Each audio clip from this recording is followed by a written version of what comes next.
আসসালামু আলাইকুম। আশা করছি সবাই ভালো আছেন। আলহামদুলিল্লাহ আমরা বেশ ভালো আছি। এই তো দেখতেই পাচ্ছেন নতুন একটি ভিডিও শুরু করলাম আপনাদের জন্য। আশা করছি শেষ পর্যন্ত দেখবেন, তাহলেই বুঝতে পারবেন কি কি কাজকর্ম করেছি আজকে।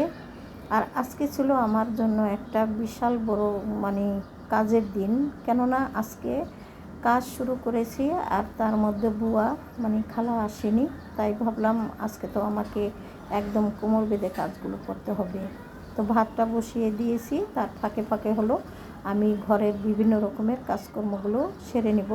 কিছু আপনাদের সাথে শেয়ার করতে পারবো আর কিছু অফ ক্যামেরাতে করে নেব, তা না হলে আসলে কাজ সেরে শেষ করতে পারবো না। তো একটা চামিচ খুঁজছিলাম, গামলা সরিয়ে সরিয়ে আসলে পেলাম না। যাই হোক, এখন খোঁজাখুঁজি বন্ধ করে দিয়ে আগে রান্নাটা শেষ করি, ঘরের কাজগুলো করি, তারপরেই খোঁজাখুঁজি করব। যাই হোক, ভাত হয়ে গেছে। এখানে আমি আর কি মুরগির মাংস বসিয়ে দিয়েছি, আর এদিক থেকে আমি হলো রান্নাঘরটাও পরিষ্কার করে নেব। কেননা এই রান্নাঘরও কিন্তু একটা কাজের মধ্যে পড়ে, বিশাল বড় একটা কাজ আমার মনে হয়। কিচেন গুছানো না থাকলে সারা ঘর যতই গুছান না কেন আমার মনেই হবে না যে ঘর বাড়ি গুছানো। তো যাই হোক, সবসময়ই গুছিয়ে রাখার চেষ্টা করি। মাঝে মধ্যে হয়তো বা এলোমেলো থাকে, নচেত সবসময়ই কিন্তু গুছিয়ে রাখারই চেষ্টা করি। আর যতই গুছিয়ে রাখি না কেন আমার কিন্তু গুছানো বোঝা যায় না। এইরকম একটা পরিস্থিতি রান্নাঘরের। তো আজকের মতো রান্নাবান্না এখানে শেষ করলাম, আর তারপরে চলে আসলাম ঘর বাড়ি গুছিয়ে নিতে। যেহেতু বুয়া আসেনি, সব কাজ আমাকেই করতে হবে, আর আমি ঘর না মুছে থাকতে পারি না। এটাও আমাকে অফ ক্যামেরাতে করে নিতে হবে। সে কারণে আগে বিছানাপত্রগুলোই গুছিয়ে নিলাম। আর অনেকগুলো পান কিন্তু ছড়ানো দেখলেন। সেই পানগুলো হয়তো ভাবছেন আমি খাবো, আসলে না। পানগুলো আমার আম্মা আছে বাসায়, আম্মার জন্য আনা হয়েছে। তো আম্মা হলো পান ধুয়ে একটু মানে হালকা শুকিয়ে নিচ্ছে, তারপরে হলো তুলে রাখবে। এইভাবে পান রাখলে আর কি পানটা নষ্ট হয় কম, সে কারণে পানগুলো একটু ছড়িয়ে দেওয়া হয়েছে।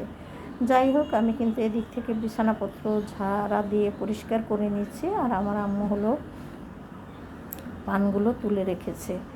তো আমার বিছানা পরিষ্কার করে তারপরে চলে আসলাম বড় ছেলের বিছানা পরিষ্কার করে নিতে। বিছানাদারি পরিষ্কার না করা পর্যন্ত মনে শান্তি পাচ্ছিলাম না। আর এই পরিষ্কার করার পরেই আমাকে কিন্তু ঘর ঝাড়ু দিয়ে আবার ঘর মুছে নিতে হবে।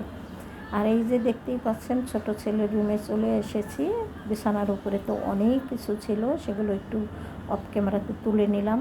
কেননা ওইগুলো তুলতে গেলে একেবারে সময় নষ্ট হয়ে যাবে।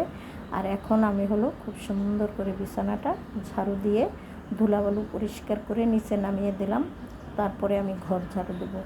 আর বিছানা ঝাড়ু না দিয়ে ঘর ঝাড়ু দিলে আমার নিজের কাছে মোটেও ভালো লাগবে না। যতই ঘর ঝাড়ু দিয়ে মুছি না কেন, বিছানা পরিষ্কার না থাকলে কিন্তু মনে হবে না যে ঘর পরিষ্কার আছে। তো ওই দিনে আর কোনো কাজকর্ম আপনাদের সাথে শেয়ার করতে পারিনি। চলে আসলাম পরের দিন সকালবেলা। তো সকালবেলা ভাবছি কী নাস্তা করব।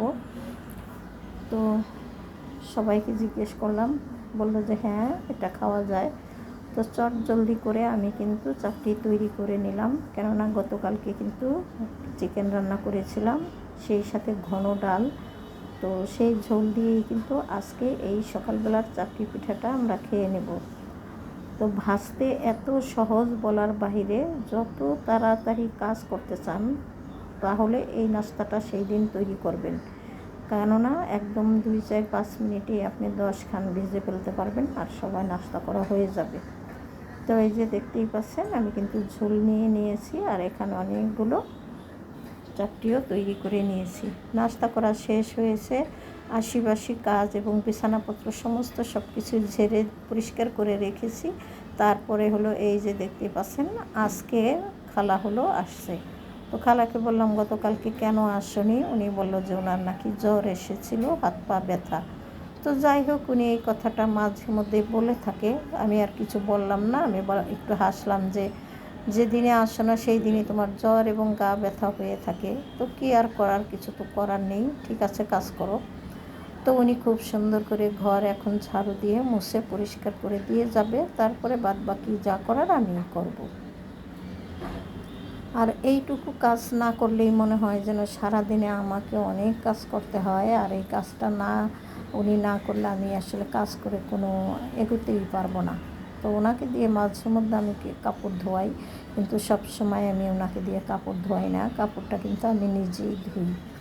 কেননা ওনারা কাপড় ধুলে সেই কাপড় আসলে পরিষ্কার হয় কম, সে কারণে আমি কোনো সময় ওনাদের দিয়ে কাপড় ধোয়া শান্তি পাই না। যাই হোক, উনি ঘর বাড়ি মুছে দিয়ে গেছে, সকালবেলা নাস্তাও করে নিয়েছি, ক্যামেরাতে সব কিছু কেটে কুটে পরিষ্কার করে রেডি করে রেখেছি। এখন বাজে হলো 11:30 মতো। তো এখন আমি চলে আসলাম দুপুরের জন্য রান্নাবান্না করতে। তো কি রান্না করব আপনাদের সাথে মোটামুটিভাবে শেয়ার করব। এখানে ডাল বসিয়ে দিলাম, প্রথমে কাঁচামরিচ, রসুন, তারপরে অল্প একটু পেঁয়াজ দিয়ে দিব, সেই সাথে দিব তেল, হলুদ আর সামান্য মরিচের গুঁড়া, ধনিয়া গুঁড়া দেব। যদি আমি পাতলা ডাল রান্না করতাম তাহলে কিন্তু শুধু হলুদ দিয়েই রান্না করতাম, যেহেতু ঘন ডাল সে কারণে আমি সব ধরনের মশলাই একটু একটু দিলাম, এতে করে ঘন ডালটা খেতে বেশি ভালো হয়। তো সব ধরনের মশলা দিয়ে কষিয়ে আমি ডালে পরিমাণ মতো পানি দিয়ে দিব। আর এখন তো আমের সিজন, আম না দিলে চলবেই না, তো ডালে কিন্তু আমও দিব। যাই হোক, আম ডাল আজকে ঘন করে রান্না করব। আর সেই সাথে হলো বেলে মাছ ধুয়ে রাখলাম, কিছু ছেলেদের জন্য ভাজি করব, আর কিছু হলো ওই যে দেখতেই পাচ্ছেন ধুন্দুল সুন্দর করে কেটে রেখেছি, ধুন্দুল দিয়ে হালকা ঝোল করব। আর একটা ভাজি করব, সেটাও আপনাদের সাথে শেয়ার করব। তো দেখতে থাকেন ভিডিও, আশা করছি ভালো লাগবে। যদি ভুল ত্রুটি হয়ে থাকে ক্ষমা সুন্দর দৃষ্টিতে দেখবেন। যেহেতু গরমকাল আর বিশেষ করে তরমুজের দিন, তো দুপুরবেলা একটুখানি তরমুজ না খেলে তো ভালোই লাগে না। ভাবলাম তরমুজটা কেটে দেই, আমি রান্না করতে থাকি, আর এদিক থেকে ছেলেরা, আমার আম্মা, আমরা তরমুজও খেতে থাকবো। তো যেহেতু তরমুজ কাটছিলাম, মা খুব খুশি হয়েছিল যে দুপুরবেলা একটু তরমুজ খেলে ভালোই হয়। তো কেটে দিলাম। মা কিন্তু কাটার পরে এখান থেকে 2-1 টুকরা খেয়েছে, অত বেশি খেতে পারে না, তারপরেও আমি জোর করে আর কি 2-4 টুকরা খাইয়েছি। মা খেলে আবার আমার কাছেও নিজে ভালোই লাগে। তো যাই হোক, এখানে কাটা তো দেখালাম আপনাদের সাথে। আর বৈশাখ যেহেতু এসে পড়েছে, বৈশাখের মাসটায় কিন্তু খুব অনেক আর কি ফল ফ্রুটস পাওয়া যায়, এই ফল ফ্রুটসগুলো খেতে কিন্তু ভালোই লাগে। তো দেখতেই পাচ্ছিলেন আমার আম্মা কিন্তু হাত দিয়ে 2 টুকরা নিল, এ পর্যন্তই ওনার খাওয়া, এর বেশি খাবে না। এদিক থেকে ডাল কিন্তু হয়ে গেছে, আর একটু ঘন হয়ে আসলে নামিয়ে নেব। আর এই যে বৈশাখের শুরুতেই কিন্তু পাট শাক রান্না করলাম, আগে কিন্তু করিনি, এই প্রথম এই বছরে। আর এই দিনে পাট শাক খেলে নাকি ভালো হয়, তো ভাবলাম একটু পাট শাকও ভাজি করি। তো বেশি করে পেঁয়াজ দিলাম। এখানে কিন্তু পাট শাক রান্নার একটা সিস্টেম আছে, অনেকে পাট শাক রান্না করে, কিন্তু আমাদের দেশে অত ওইভাবে পাট শাকটা খাওয়া হয় না। আর যদিও বা খায় তাহলে পেঁয়াজটা কিন্তু একটু মোটা মোটা করে কেটে দেয়, সেইভাবে রান্না করলে কিন্তু পাট শাক খেতে ভালো লাগে।